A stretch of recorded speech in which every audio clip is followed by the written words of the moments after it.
Assalamualaikum warahmatullahi wabarakatuh. Waalaikumsalam warahmatullahi wabarakatuh. Kepada Ibu Suci Hasanah S. M.Kep yang saya hormati selaku dosen pengampu mata kuliah perawatan dewasa, di sini saya beserta kelompok 1 yang akan mempresentasikan hasil diskusi kami yang berjudul Bobot dan Learning Keperawatan Dewasa Sistem Respirasi Kardiovaskuler dan Hematologi Penyakit Paru Obstruktif Kronik, yang beranggotakan yang pertama ada Aistika Vanessa, yang kedua Aulia Naswa, yang ketiga Dialova, yang keempat Destiana, yang kelima Jina Indah, kemudian saya sendiri Diska Jara, dan yang terakhir ada Diva Adira. Yang pertama ada studi kasus yang ada profil pasien. Hasil adalah seorang kondisi wanita berusia 68 tahun yang sudah menikah dan sudah pensiun. Dia telah dirawat di rumah sakit selama 3 hari karena eksasperasi PPOK akut dan akan dipulangkan besok. Ada yang data subjektif. Yang pertama ada sebelum masuk rumah sakit, pasien sudah diberi mengalami sesak napas yang luar biasa dan perundangan yang meningkat, beberapa berwarna kehijauan, peningkatan penggunaan salbutamol di rumah menjadi 5 atau 6 kali sehari untuk mengatasi dispena. 2. Merasa gugup dan jantung berdebar kencang. 3. Ada mengalami 3 atau 4 kali eksaserbasi PPOK dalam satu tahun terakhir yang dilakukan di rumah. Nomor 4 ada riwayat merokok selama 30 bungkus per tahun. Sekarang merokok setengah bungkus per hari untuk membersihkan paru-paru di pagi hari. 5. Ada makan makanan biasa tapi cepat kenyang. Tidak dapat menaiki satu anak tangga tanpa berhenti, berjalan bertulis dan juga jalan masuk data sejauh 10 meter tanpa kesulitan. Nomor 7 ada terbangun 2 atau 3 kali per malam karena batuk dan sesak napas. Jawab data positif. 1. Pemeriksaan fisik. 2. Berat badan 58,5 kg atau 129. Tinggi badan 1,73 meter atau 5 kali 8 inch. BMI 20 kg per meter. 3. Tekanan darah 136 per 76 mmHg dengan nadi 26, laju pernapasan 28. 4. Peningkatan diameter anteroposterior dada atau berbentuk top. 5. Penggunaan otot aksesori atau leher yang sedikit saat bernafas, suara nafas berkurang dengan sesekali. 6. Tidak ada edema periferi. D. Studi diagnostik. 1. Spirometri terakhir penurunan FEV 48% dan rasio FEV1 atau VC 62%. 2. Pengumuman ABG saat masuk pH 7,34, PaCO2 49 mmHg, HCO3 27 mmol atau L per liter, PaO2 0,70 mmHg. 3. Jumlah LPC 14 kali 10 liter saat masuk. 4. Faktor langsing dada, hiperventilasi, diafragma datar, tidak ada tanda pneumonia. 5. PH negatif untuk PaEuginasa. 6. Perawatan kolaboratif. 7. Stadium PPOK. PPOK berandungan eksaserbasi O2 2 liter melalui kateter hidung saat di rumah sakit. 8. Prednisone 40 mg setiap hari selama 5 hari. 9. Levothyroxine 750 mg PO. 10. Impratropium HFA MDI 2 setelatan 4 kali sehari. 11. Saat keluar Fluticasone 250 mg dan salmeterol 50 mg lain. Diskus 250 per 50 satu inhalasi tiap 12 jam. Pemecahan masalah 1. Investasi klasik apa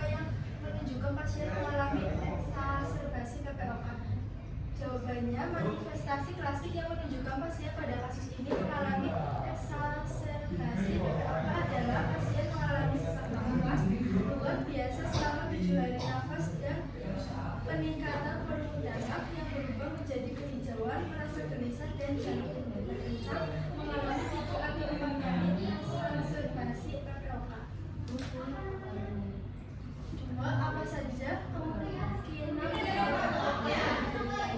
jawabannya penyebab PPOK. 1. Merokok. Paparan asap tembakau merupakan penyebab utama 80 hingga 90% kasus PPOK di Kanada.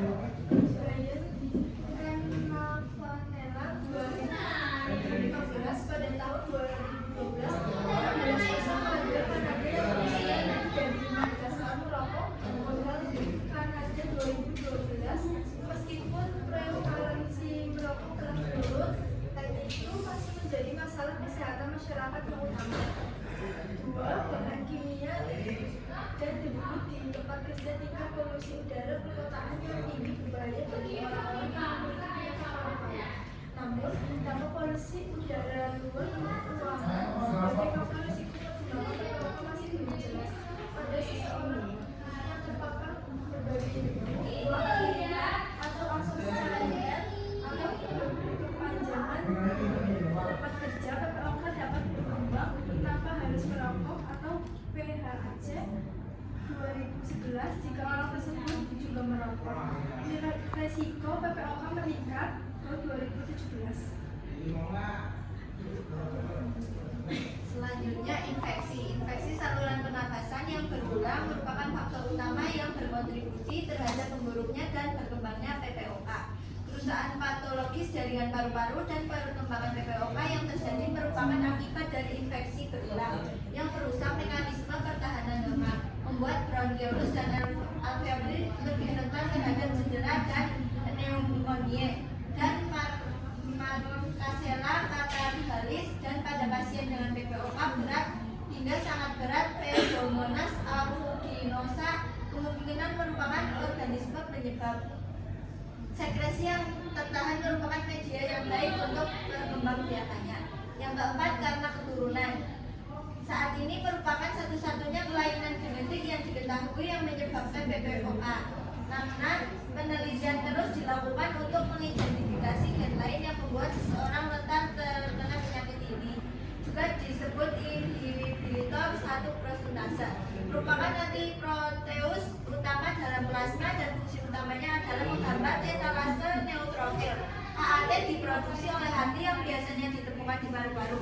Tempat yang menghambat aksi enzim peptidioid dari neutrofil atau etalase neutrofil dan makrofag adalah ATT yang lebih rendah, mengakibatkan inaktivasi etalase neutrofil yang tidak memadai dan krisis jaringan paru-paru, selanjutnya menyebabkan kerusakan alveoli.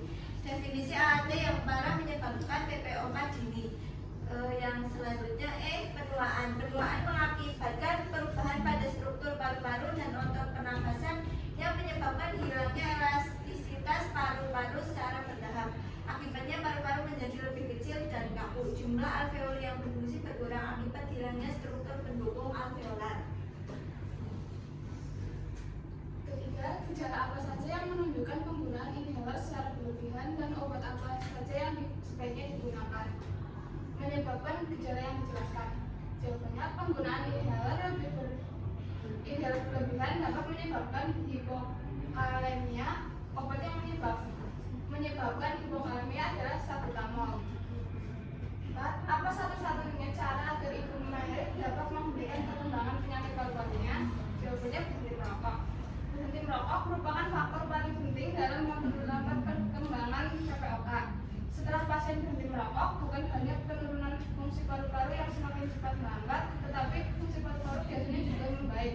Jadi semakin cepat pasien berhenti merokok, semakin sedikit fungsi paru-paru yang hilang dan semakin cepat gejalanya berkurang, terutama batuk dan produksi darah.